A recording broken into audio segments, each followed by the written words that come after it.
I was a bit worried about them. I was like, oh boy. The main guy there died. Baylor? I like that character. Yeah. No, the reason they said Baylor in that last 9th episode is the statue that she was at is called that. Okay. And he was saying, look at the statue to the guy. And he looked over and saw her. And he knew. Oh, okay. Now I see. His name wasn't. I don't remember what his name was. Tywin. Man, he played that game so easily. Figure out who to trust, who to not trust. Figured all that stuff out. Real. Tyrion. Yes. Not Tywin. Yes, Tyrion. Yeah, that was incredible. This episode was full of stuff. All of the characters were just playing. And it's all the stuff they've reaped, the Grand Maester. He's been playing so many people for so long and been the peace for Queen. He was trying to root out who was the person helping the Queen to get rid of her power. And by giving them those 3 people different stories, he knew exactly. That was good. That was good. He wanted to remove power from certain people and gain power for himself, gain respect for himself, that he is not another Ned Stark. He's not oblivious to these games. So he got rid of... Man, I kind of wish Baelish got thrown in the dungeons, to be honest. But again, he's the guy who, when push came to shove, made sure all of the people who needed to die did die and didn't help them out, which I think he had way more to do with the king's death, Robert Baratheon's death, than like someone put something in that wine to make it more than just wine. It wasn't just that he was drinking. Definitely that something was put in the wine. And if we that just hit. Everything just hit. You know how his squire was carrying the wine for the king? Yes. And he was giving the wine? Yes. And then later you see that guy with Cersei. Cersei got something from Maester Pycelle, gave it to him, so he would put it in the wine, and she was repaying him with the bedroom time. Oh. That's what I think happened there. It would make a lot of sense, but if I'm wrong, I'm wrong. That's just a theory. But, oh my god. And then that that weaving of a story and him like coming up with different stories to tell everyone. At first, when it was like changing the prequel, like, wait, I'm watching this. Did I miss something? Like, oh no, we're changing again. I was like, that was really smooth. How it just like what transitioned. Yeah, I don't know who directed this part. I don't know any of the directors, or if there's multiple directors, or if different people directed different things, or producers or whatever. We'll learn that later. But that was good. I really feel Sansa's being tormented. Yeah, she is. And she's trying to hold it together for the sake of, like, staying alive. And play the game as best she can. She's figuring out, like, her role, how to keep everything together for herself and keep this facade up. And that part at the end where she was talking to the Night's Watch guy, and he knows Gendry is important. He knows she's important, obviously. And he sacrificed himself to save them. They should have ran, man. But Arya came in the last moment. Yeah. Oh, there was another character I want to talk about. I forgot her name. I apologize for it. But, hold on, we froze. I know. Gendry's wife. She's good with words. You're the... Not Gendry. Oh my god. I was going to say that makes no sense. The other one, the other king. With the Knight of Flowers. Tyrell something. Yes. Lady Tyrell. I don't know her name. I didn't catch it. Well, the one with the blue dress on in the bedroom. How she was like, however you do it, you need to secure this. Yeah. That was good. I think she knows that she needs to... Renly's wife. Yeah. Yeah, Renly. Baratheon. Yes, my bad. And now she's a Baratheon. But she's not a Tyrell, and House Tyrell is a new house, I think. Maybe it was said in the first season, but we haven't seen someone from that house yet. No, the other Tyrell, the The Knight of Flowers is a Tyrell. So we've seen a Tyrell, but that's a new one. But she realizes that if she doesn't secure like the marriage of getting pregnant, that there is nothing, like if he would die, there's nothing holding them together unless they have a child. Like the marriage in this world isn't really that significant unless you have children with the person. Yeah. So I don't know what her angle is in wanting to have the kid so badly, but maybe she just really wants to help this guy. I don't know. Maybe she has another motive behind that. We'll figure that out. And then with the Night's Watch guy at the end, I keep forgetting to say this because we get onto other topics, but him telling about the story of Willem, how he let, for him getting over it finally became him killing the guy, was able to get over it, but he spent all of his time between the moment that his brother died and the moment he killed him. Focused on him. So focused on him that he forgot his brother's face. That's sad. That is, and it's true. Yeah, like that is hyper focused on someone because they took something so important away from you. Yeah, it's true to life.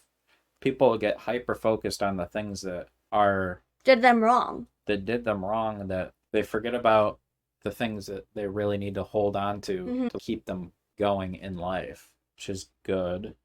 And they need the Jon Snow and the whole situation, they need to leave. They need to just get out. Well, I don't think they have a choice. They have to leave. He told them I know that, but what? He said that you're going to pay me first. I don't know what. I really don't know. They could pay him gold. They could pay him steel. Like he said, he wants steel. He wants axes. He wants technology. He wants stuff. I don't know what he wants. I don't know. The Lord Commander of the Night's Watch knows that he gives away his kids, and he doesn't care about it. That's so monstrous. But again, the way of life up there is so barbaric that is tolerated. What isn't tolerated? Yeah. That's what I'm saying. Yeah. What you let it go, one thing, and then you let go everything, But it is hard. It's more of a harder environment up there. Jon Snow's just not used to it yet.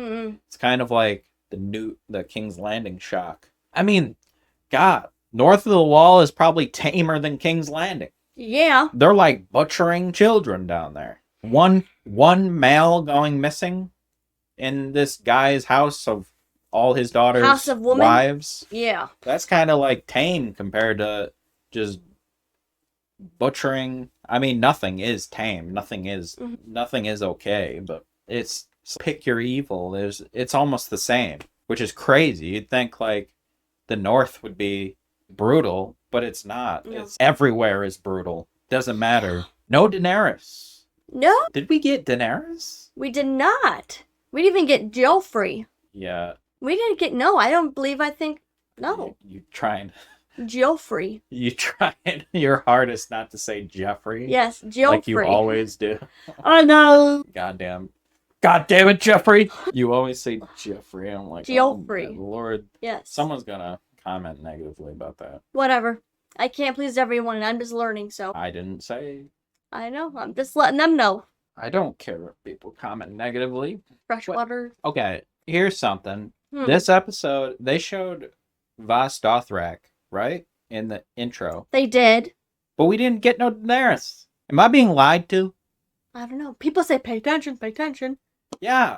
But then, maybe they just show it no, actually, it doesn't make any sense. They can't just show it. Because I feel like something's supposed to be... No. Did I miss Daenerys? Did we miss it? No, I don't think we did. No Robb Stark, no Joffrey, no Daenerys. No. Focus heavily on Tyrion. Yes. Focus heavily on... Oh, he's so funny. Renly. Bran in the beginning. Oh, Bran too. We should do this. We should skim through at the end to remember all this stuff. Yeah. He keeps having dreams that the dog... He's being inside the dog.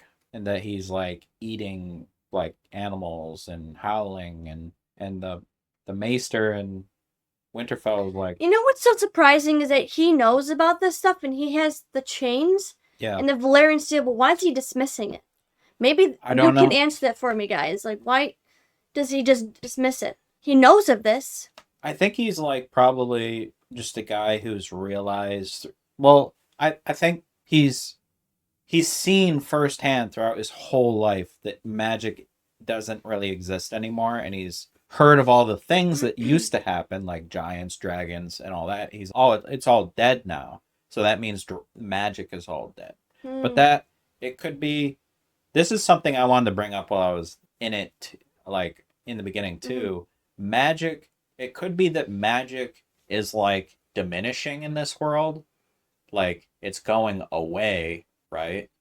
And so there's not a lot of it, but there is still some magic. Like, or Like it could be the red lady we didn't see this time. The red lady, the hair, the red one. I guess. I don't know if she has magic or if it's, I don't know. Or Magic, just- it would be Or just magic. control. I don't know what you're talking about. The magic, like, could be, I lost what I was going to say. Oh, yeah. How magic, you know how the seasons of Game of Thrones, like, there's winter and then there's summer and then there's winter. What if magic is like that in this world, where it's not exactly with the seasons, right? But it's like longer. Oh, I see what you mean. So, like hundreds of years could go by without a lot of magic, but then there could be a lot of magic and then not a lot of magic. You know what I'm saying? And then like magical things could happen, like dragons come back, or like where it goes up and I down. see what you mean. It comes. It like moves like the seasons. Yeah. That's a possibility. That's a cool concept for a fantasy book. Like where magic goes up and down and up and down. Or like a longer period of time. And like people like fall out of magic and they like magic doesn't exist anymore. It's never coming back. And then it does. But like it's so long period of time that people like it just goes into legend, and then it all of a sudden comes back and magical things start happening again. So it seems like it's never coming back, but it does. But it's just stagnant. And then I see what you mean.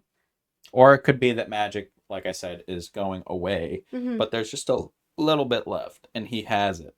He can use it. Or he doesn't know how to use it yet, but he's like experiencing it because he has the ability to use it a little bit. And then Theon going back against his father was good. I did not expect that. Yeah, good. Yeah, because now we have the whole story. You didn't just leave. You gave him away. But, yeah, it's true.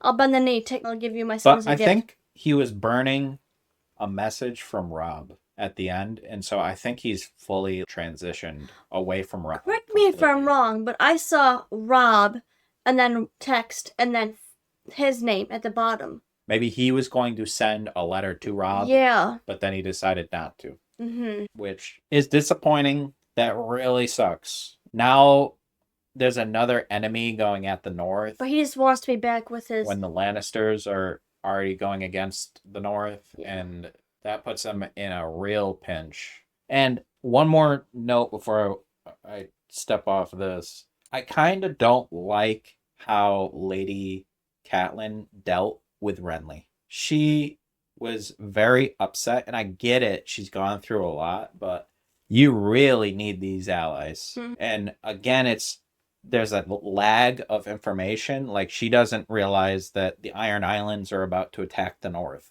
So maybe she feels she has enough power to leverage them with and be a little more on the aggressive side towards it, because they need help. Like, they need help equally right now. But as soon as the Iron Islands attacks the north, they're going to need it more than they need it. And so Renly could be like, oh, we'll ally with you now. You're going to need to bend the knee to me and not be your own kingdom. And the Brienne of Tarth.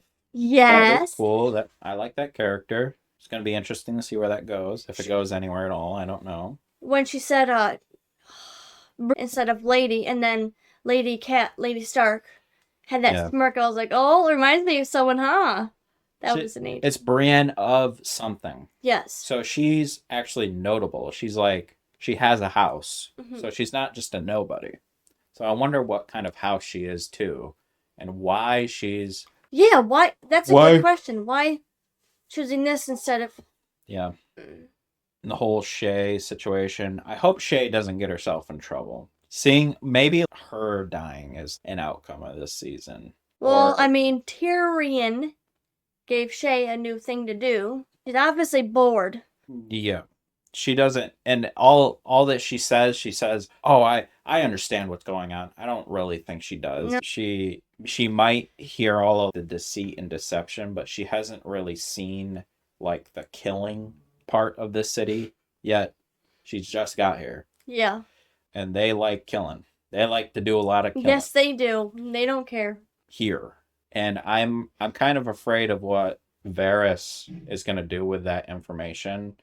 I feel like he's going to double cross him in the end for whatever reason. And that could be an outcome of this season where they both die, her and him. That would be terrible. That's my favorite character, man. Mm-hmm. But we're glad to have you along. Absolutely. Our journey is good. Yes, you guys are giving us a real... We love hearing all the little bits of stuff and lore. Obviously, we're going to do more lore videos at the end of the season. And our Histories and Lore is coming up as well. Well, it's going to be several weeks after. When they see this... Oh, yeah, that's right. It's not going to be relevant anymore. I'm a little time difference, sorry. But for you on Patreon, make sure you catch... I know you've already seen our episode 10 on Patreon, but come say hello on Sunday, 3 o'clock. The premiere comes out. And then 4 o'clock, we're going to do live History and Lore, which you guys have already seen. Sorry, camera messed up. You can give us some more information there, and you can see us like understand it more and watch it again, which is hopefully what we'll get in the second watching, because we didn't absorb a lot of that. No. So a second watching will definitely be needed, and we'll do it this coming Sunday, 4 o'clock. Yes. All right. Thank you for watching Immersive Reactions. Until next time. If you liked the video, please like and subscribe. It helps us get recognition on our videos, and we'll react to more in the future. Thank you.